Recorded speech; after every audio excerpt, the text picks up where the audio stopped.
This is the time of year when many families head to the beach. But tonight, a warning: watch out for rip currents.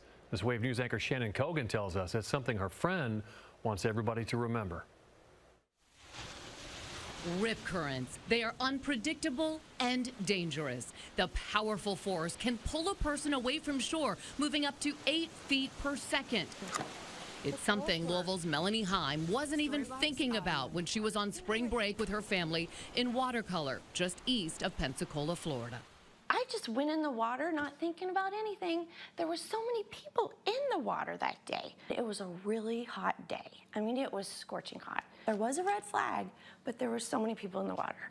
And I just went to my knees, and then the bottom just dropped out. And it just took me. I mean, I was panicking. And I was like, Melanie, if you don't pull it together, you're gonna die. She tried to swim parallel to shore, but wasn't strong enough. So she started floating on her back. I closed my eyes, and then the waves just kept pounding me down. And I would like come back up for air, and it would pound me down again, and I would come back for air. And I didn't know how much longer I could do it. I really didn't.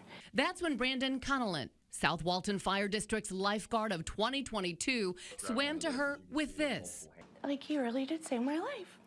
And he like threw me this buoy, and I missed because the waves.